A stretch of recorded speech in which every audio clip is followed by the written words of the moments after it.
आक करबीर और पनस, शुभ मुहूर्त शुभ नक्षत्र में जो भी अपने घर लावे, महालक्ष्मी जी उसके घर में डेरा डालें और दारिद्रता का नाश हो जावे। यह एक पुरानी कहावत है। इस कहावत के अनुसार इन 3 सर्व सिद्ध जड़ियों को आप अपने घर में यदि ला लेते हैं तो आपके घर में दारिद्रता का नाश हो जाता है। साथ में ही भूत प्रेतों का भी नाश हो जाता है, पितृदोष मिट जाता है, प्रेत बाधा हट जाती है, नजर दोष कट जाता है और आपके घर में लक्ष्मी आगमन के रास्ते हमेशा के लिए खुले रहते हैं, जिससे लक्ष्मी का आगमन होता है और आपका घर हमेशा सुखमय रहता है। कौन सी हैं वो औषधियाँ इस वीडियो में हम आपको बताने वाले हैं, शास्त्रों से आपके लिए ढूंढ के लाए हैं और इतनी मेहनत के बाद आपको यह जानकारी दे रहे हैं। वैसे इसमें हमको ज़्यादा मेहनत नहीं लगी, क्योंकि हमारे गुरुजी ने यह उपाय बहुत समय पहले ही हमको बता दिया था कि इन सर्वसिद्ध औषधियों को यदि कोई भी अपने घर में ला के रखता है या इन औषधियों की ताबीज बना के कहता है तो लक्ष्मी जी सदा उसके साथ ही चलती हैं और लक्ष्मी जी के साथ चलने से शरीर में या हमारे जीवन में किसी भी प्रकार का कष्ट नहीं होता, क्योंकि कलयुग में लक्ष्मी जिसके घर में नहीं है वही सबसे कष्टकारी व्यक्ति माना जाता है। उसके जितना कष्ट किसी को नहीं होता, क्योंकि लक्ष्मी यदि हमारे पास है, लक्ष्मी जी हमारे पास है तो सब संभव है। इस दुनिया में किसी चीज़ की कमी नहीं है यदि लक्ष्मी जी हैं। तो लक्ष्मी जी को यदि आपको अपने घर बुलाना है तो इन औषधियों को आप जरूर लाएं।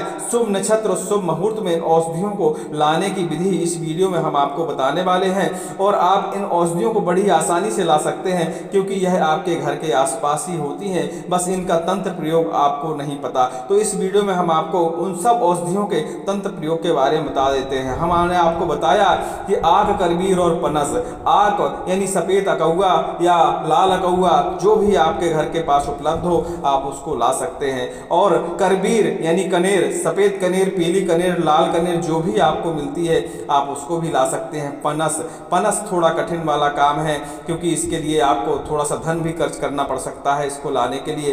पनस यानी कमल, कमल की जड़, तीनों जड़ों को आपको शुभ मुहूर्त आपने कैलेंडर उठाइए, उसमें देखिए कि सर्वार्थ सिद्धि योग कब है और सर्वार्थ सिद्धि योग में ही इसको लाना चाहिए।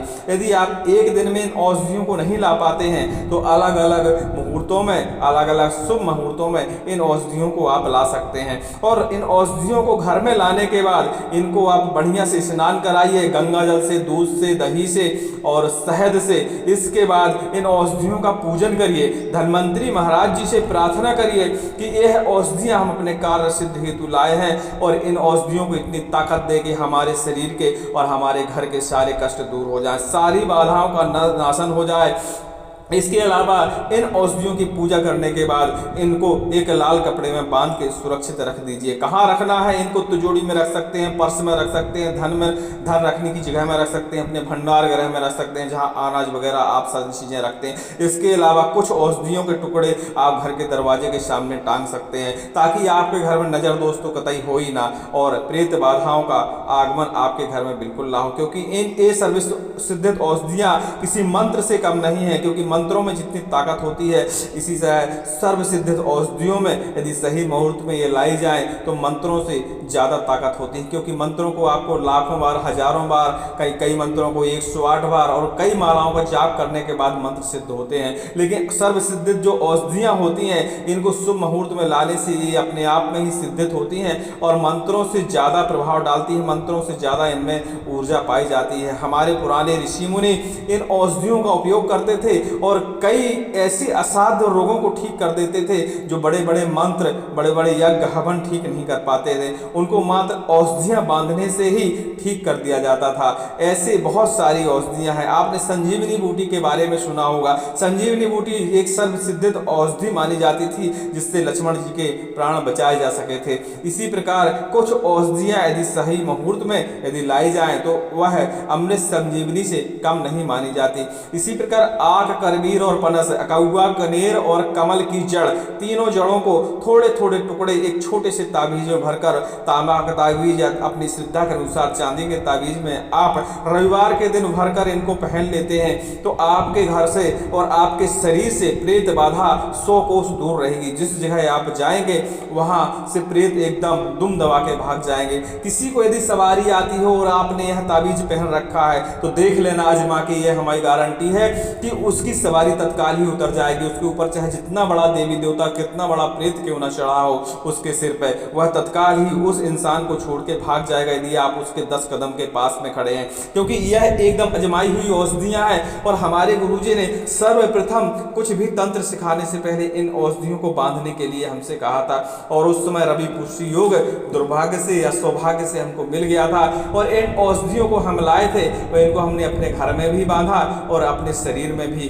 ताबीज के रूप में पहना। वो आज भी हमारे मंदिर में, बालाजी सरकार के मंदिर में, जिसको भी ताबीज की जरूरत होती है, इन्हीं औषधियों को और महाराज बालाजी की थोड़ी सी राख मंत्र पढ़ के ओम ही हनुमते नमः, ओम बालाजी सरकार नमः, जो भी आपको अपनी श्रद्धा से मन आता हो, बस सुमरना मन से ही है भगवान को और ईश्वर को, बालाजी सरकार को सुमर के आप ताबीज भर के दे दीजिए। उसको कोई पीड़ा नहीं रहेगी, उसके रोग धीरे धीरे नष्ट होने लगे। असाध्य रोगों में यह औषधि एकदम रामबाण औषधि की तरह काम करती है, क्योंकि यह एक सर्व सिद्धित औषधि मानी जाती है। यदि कोई ऐसा रोग है और आपका रोग जा नहीं रहा है, तो इस औषधि की ताबीज बना के आप उसको पहना देते हैं, तो उसका रोग धीरे धीरे ठीक होने लगेगा। नजर दोष में इन औषधियों को, ये औषधियां खराब नहीं होती हैं। आप 10 बार उतारिए, 50 बार उतारिए, 100 बार नजर उतारिए, इन औषधियों की जो ऊर्जा होती है वह खत्म नहीं होती, क्योंकि यह हमने सर्वार्थ सिद्धि योग में, अमृत सिद्धि योग में, और शुभ मुहूर्त में, रवि पुष्य योग में, रवि अमावस्या में, ऐसे टाइम में हम इन औषधियों को लाते हैं ताकि इनमें ऊर्जा हमेशा बनी रहे। इन मुहूर्तों में से आप कभी भी इनको ला सकते हैं, और महीने में 1-2 शुभ मुहूर्त तो पड़ ही जाते हैं। तो इन औषधियों को अवश्य लाइए और अपने घर वालों को इनको पहनाइए। देखना लक्ष्मी का आगमन आपके घर में तत्काल ही शुरू हो जाएगा। इन औषधियों के घर में आते ही कहते हैं और बताते हैं गुरुजी की तिजोरी में इन औषधियों को रखने से तिजोरी कभी खाली नहीं होती। भंडार गृह में इन औषधियों को रख देने से भंडार गृह हमेशा भरा रहता है। यदि कहीं बड़ा भंडारा हो रहा है और भोजन बन रहा है, संख्या बहुत ज्यादा आने वाली है, तो भंडार गृह की सारी सामग्रियों में थोड़े थोड़े अंश इन औषधियों के यदि आप रख देते हैं, तो वह भंडारा तब तक खाली नहीं होगा जब तक सारे लोग भोजन करना लें, क्योंकि इसका प्रमाण देखा गया है। और आज भी इन औषधियों का उपयोग होता है, बस जानकारी के अभाव में सब लोग इन औषधियों का उपयोग नहीं कर पाते। तो एक बार आप अवश्य इन औषधियों का उपयोग करें, और जब आपको फायदा ना मिले तो आप हमको फोन लगाएं, कमेंट करें, बताएं, तो हम आपको बताएंगे कि ऐसा बिल्कुल नहीं है, क्योंकि ये औषधियां काम करती हैं। क्योंकि आप इन औषधियों को पहनेंगे और कुछ ही घंटों में आपको असर होना शुरू हो जाएगा। आपके घर में यदि कलह मची रहती थी, तो इन औषधियों को घर में लाते ही वह चिकपिक झिकपिक सब बंद हो जाएगी। इसके अलावा आपके घर में दारिद्रता और आलसपन छाया हुआ था, तो इन औषधियों को पहनते ही आपका आलसपन दूर हो जाएगा और काम में मन लगने लगेगा। इसके अलावा बुद्धि 10 गुना तेज स्पीड से काम करेगी, और जब बुद्धि 10 गुना तेज स्पीड से काम करेगी तो ऐसे संयोग बनेंगे कि लक्ष्मी अपने आप ही आने लगेगी। लक्ष्मी जहाँ से आनी है अपने आप आपकी बुद्धि चलेगी कि हमको यह काम कर लेना चाहिए। ताकि बोलिए बागेश्वर महाराज की जय। ओम ही हनुमते नमः, ओम नरसिंहाय नमः, ओम नागेंद्राय, ओम नमः शिवाय।